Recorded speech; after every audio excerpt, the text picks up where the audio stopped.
Habari ma Africa, mimi ni King, nina furaha kukutana na wewe, asante kwa kutazama King Says So. Ladies and gentlemen, the people who are being unalived, the soldiers that have been unalived, the community members that have been unalived, the casualties that have been unalived there in the eastern part of the DRC in Goma is unnecessary. Unnecessary.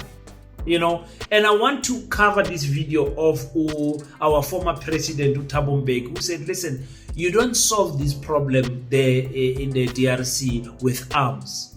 This is not a war problem. This is a communication problem in the DRC. You've got presidents that are captured, that are trying to protect their white capitalist interests, that are bought, a president that want riches beyond heaven, presidents that just don't care about their people, presidents that harass their opposition political parties, send them to jail, even unalive some of them. You've got an issue where the M23 are fighting. They are also unaliving people. They are defending what they believe they are defending. You've got the issue of Rwanda, Kgamane also coming and saying, listen, South Africa must not threaten us. We are ready to respond the way we should respond. You've got Cyril Ramaphosa apparently claiming to be a peacemaker.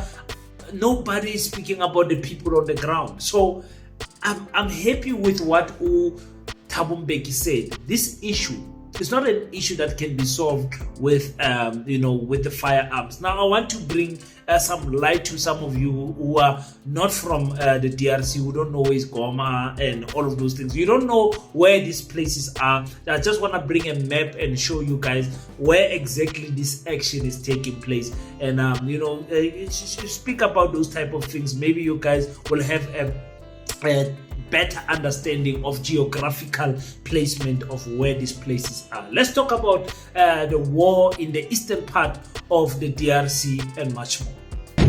Welcome to King Said So, Africa's one land, one language, one currency, one army on King Said So. Africans can unite. Your Pan-Africanist podcast. Enjoy.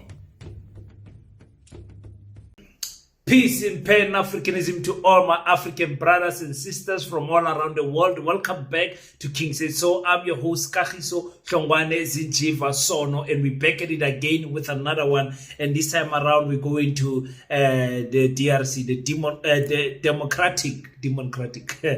Democratic Republic of Congo. Not the Republic of Congo, but the Democratic Republic of Congo. And okay, before I do that, let me thank one more time, Mr. Bishop Mike Radebe, who is the first person to buy a pallet of bricks for Paseta. Yeah, this is not the first pallet of bricks of Paseta, but this is the first person to buy a pallet of bricks on the new campaign where we said buy one pallet of bricks and we will send you a certificate. Now, Mr. Radebe is one of those gentlemen that has been supporting, guiding the Pan-African School. And it is with great, gratitude that we acknowledge him for the part that he has played in supporting Paseta from the beginning till today. When I say from the beginning, it's 7 months now, but 8 months. From the beginning till today, this man has been supporting the Pan-African School. Yesterday, I took out this campaign of saying, let's donate one pallet of bricks to Paseta. It's only 1,500 rand. He immediately bought a brick. And this is the type of mentality that we need of Africans who are going to stand up and do something. Now, I ask again, when last did black Africans do something that is great in South Africa that put everyone on notice? That everyone was saying, wow, look at Africans. This is the power of black unity. And this man represents exactly that. I'm so happy that he's leading the way. He's leading the way. Bishop Mike Radebe, we really, really appreciate your presence here in Paseta. We feel your presence and we honor your presence. May the great Lord continue to protect you, healthy mind, healthy body, and may you never lack in the area of finance. Guys, for those who has a little bit of money, 1,500 rand, you want to support the Pan-African School, the bank account is in front of you right now. Send the 1,500 rand with just the reference as your initials and surname, or your name and surname, and we will send you your certificate of partnership with the Pan-African School of Economics, Technology and Agriculture. For those who will be coming to the gala dinner, thank you so much for purchasing the tickets. The ticket is 1,000 rand general and 2,000 rand for the VIPs. Please go to www.paseta.co.za to purchase a ticket, ladies and gentlemen. Let's build this school for our children. Let's build this school. And I think I told you yesterday. Yesterday, I was speaking to Momo from Liberia, who will be the incoming president of Liberia. So I'm quite excited to be, launching Paseta in Liberia. And thank you so much to, our African ambassador, Mama Francisca. She's the one who's doing all of these connections with these African countries. I don't know, that woman traveled the whole country. She's from Lesotho, but you guys will meet her. You will see her one day there on the gala dinner, hopefully. But she's the star here on Paseta when it comes to connecting us with other countries. So thank you so much. Now, I want to speak with on this issue of the video of Paul Kagame of Thabo Mbheki talking that we don't need arms to solve this problem there in the DRC. Listen to this. No, you see, this is part of what I'm trying to indicate that, you see, I'm quite convinced, as were the presidents of Rwanda and the DRC when they signed an agreement, that you can't resolve the problem in the Eastern Congo by force of arms. You cannot.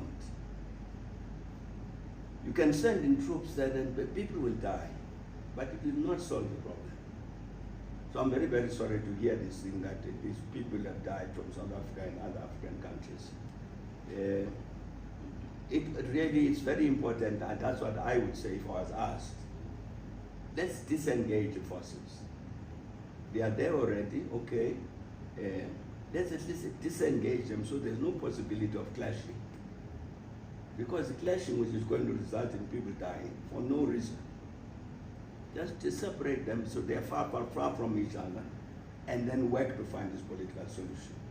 And I know I'm very, very glad that indeed President Ramaphosa are very committed to this pursuit of a political solution.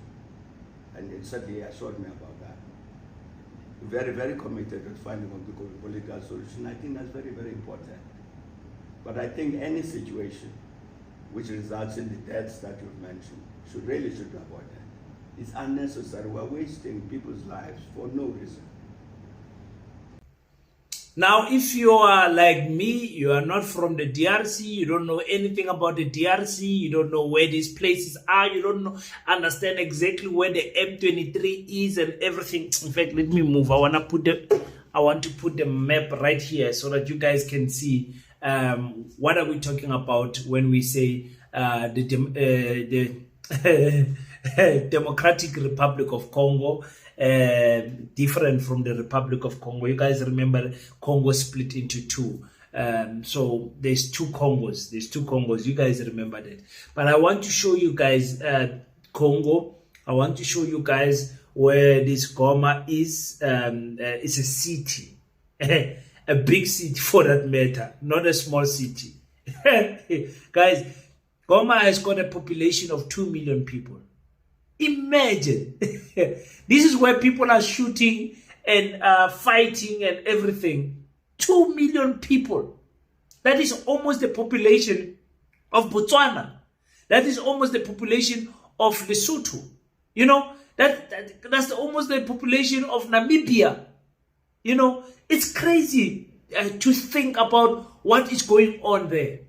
Unnecessary deaths that are happening there. And Thabo Mbheki, the former president of South Africa, is warning against this thing. He says, you guys, you can't solve this problem there in the eastern part of Congo with arms. You can't.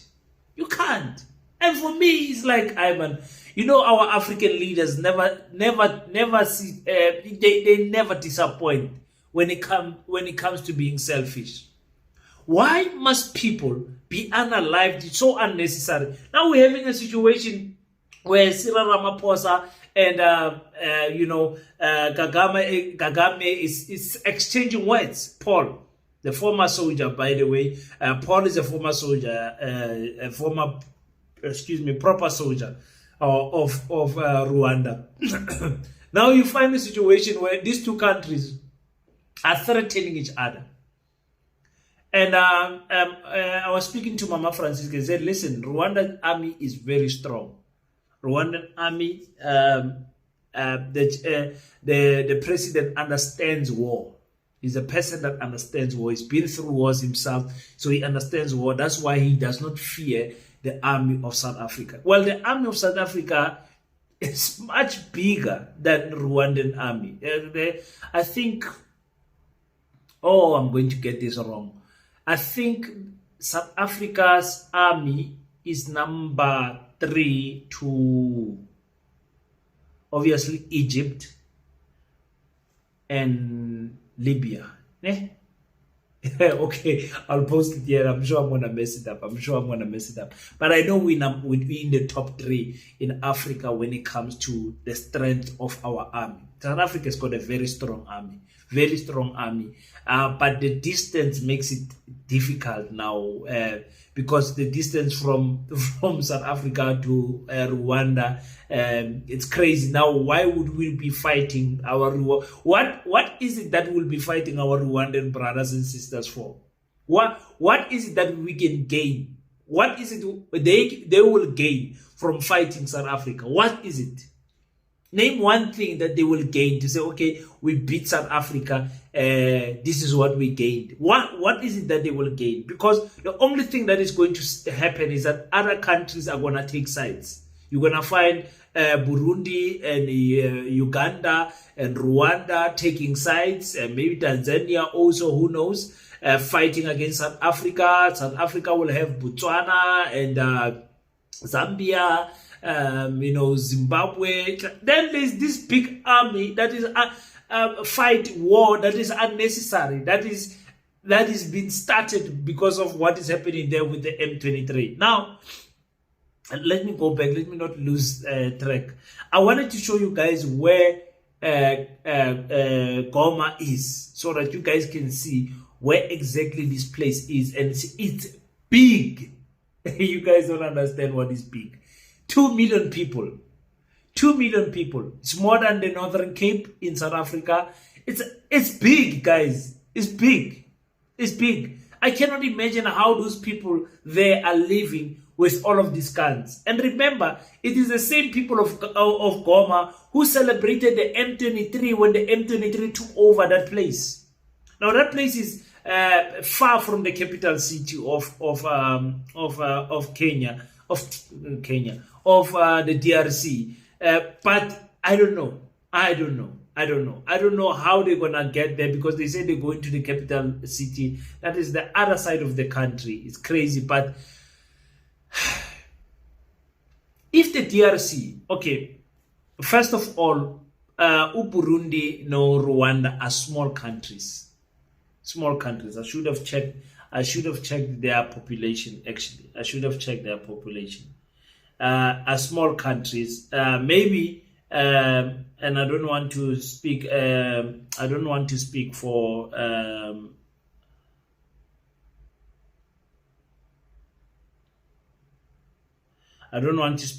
the Rwandans. Maybe they want Goma to be a part of Rwanda because it's next to them. It's next to them.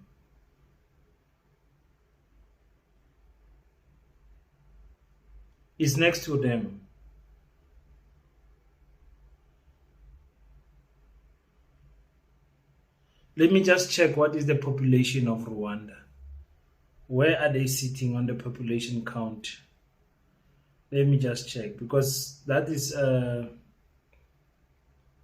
something quite interesting to know, so that you guys can know what we're talking. We're talking about 14 million people. So maybe they want that 2 million people of Goma to be part of Rwanda. Because what Paul, the president of Rwanda, keeps on emphasizing is that the M23 are not Rwandan. He keeps on emphasizing that. He says these people are not Rwandan. So it brings about that confusion. We know they are the Tutsis, and there's Tutsis in Rwanda. There's just that confusion of what is it that the M23 are fighting for. And I said I want to listen to them. I don't want to hear from South Africa anymore. I don't want to hear from Rwanda anymore. I don't want to hear from Congo. I want to hear the M23 speak on an interview and hear what they say. And I did get a video of one of the general actually, not one of the general, of the M23, who says, listen, the government of Rwanda, of the DRC is corrupt to the core, and they cannot allow that corruption to take over even their area. So in essence, if we were to sit down and negotiate, we would say, okay, you want to keep this part of the country, keep it. Because Congo is already broken into two parts. What difference is it going to make for Africa to have another extra country? I don't know, maybe I'm missing something, or maybe I'm ignoring a lot of facts. But for me, to save people from dying, because I said the people in Goma are happy that the M23 are there. That confuses me like nobody's business. You are happy to see army personnel with guns and rebels in your city. You are celebrating. The children are celebrating. Everyone is celebrating. So keep the M23. Keep that land, man. Keep that land. Why is it that you want to unalive people unnecessarily like this? You know, that is what Thabo Mbheki is saying. You will not solve this problem with guns. You will not solve it with guns. So really, I'm warning this African president to stop being selfish. To stop being selfish. People are dying unnecessarily there in the DRC. Unnecessary. They can do ceasefire, like Thabo Mbheki is suggesting. Ceasefire, withdraw, stop, and let's talk. Please send your representatives. Let's send our representatives. Let's get a mediator or whatever, a person who's going to come and listen to all of us, and the African Union, let them do their job. The Pan-Africanist Parliament, let them do their job, and just sit down and say, guys, what's going on? What do you want? You, M23, what is your issue? They say their issue. You note it down. They say, Congo, what is your issue? They say their issue. Write them. Rwanda, South Africa, what is going on, guys? Okay, so this is what we have a problem here.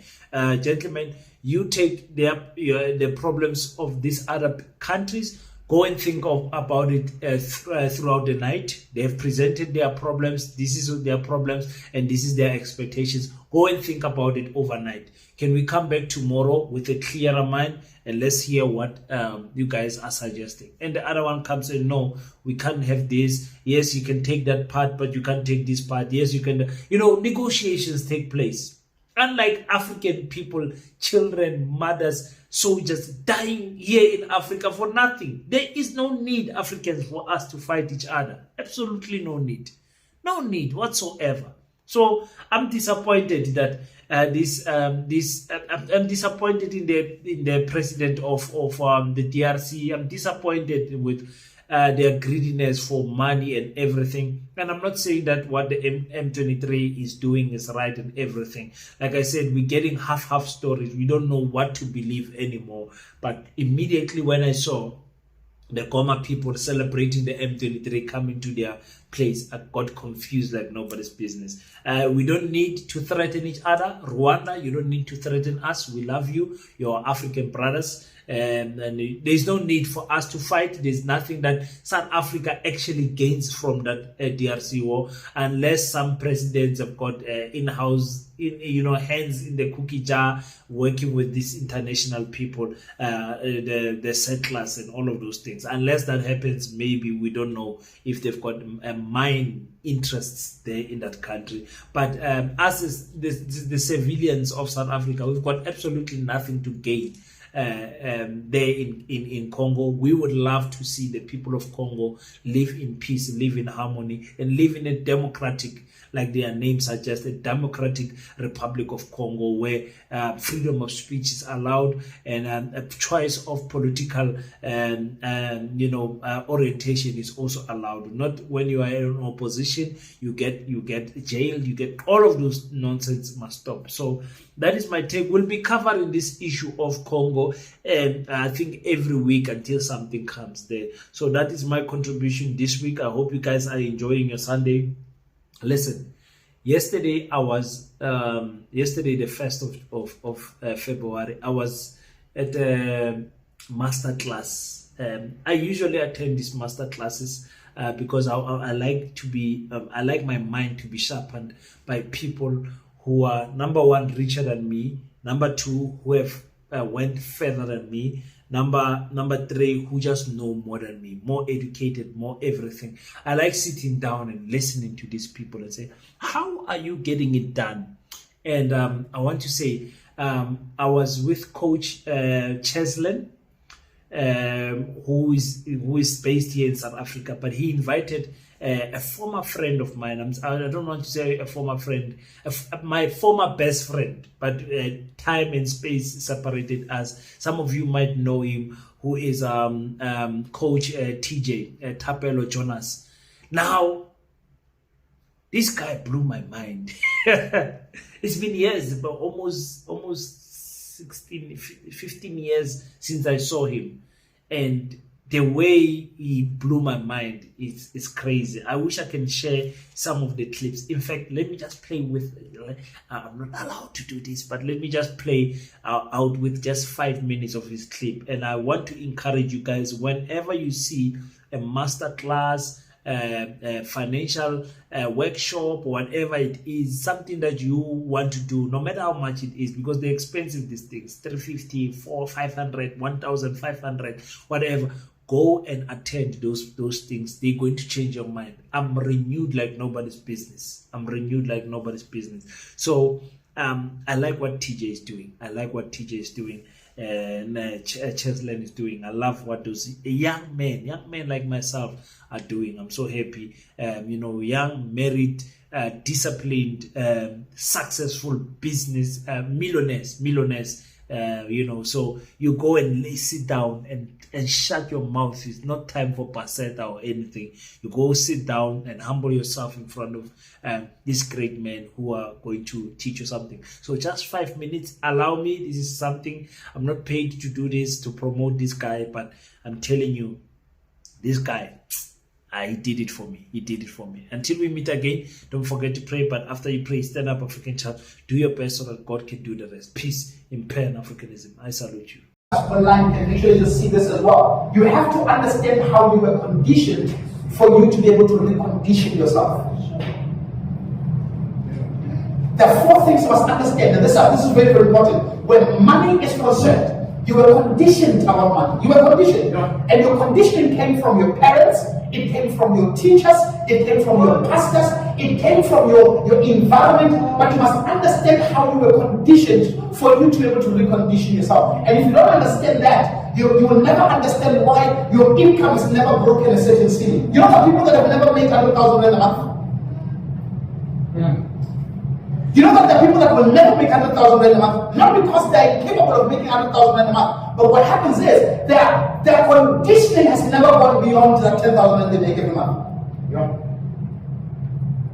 And this is the part. So what I'm saying to you is that, so there's a set point where income is concerned on the inside. So to them, their beliefs, the cumulative belief they have around the income has never exceeded a certain number. So there's a ceiling I wish you guys can get today and say, I must break it. Some people in here are able to break these kind of ceilings. You must be able to break it. I love that, Jeff. I love it. If I wasn't here, bro, I would say it. You've got to be able to do that. Some people, you've got to be able to say, all right, so what is a million rand a month? A million rand a year is 83,333 rand. Is it possible for you to make 83,333 rand a month? Because if you multiply 83,333 times 12, it is a million rand.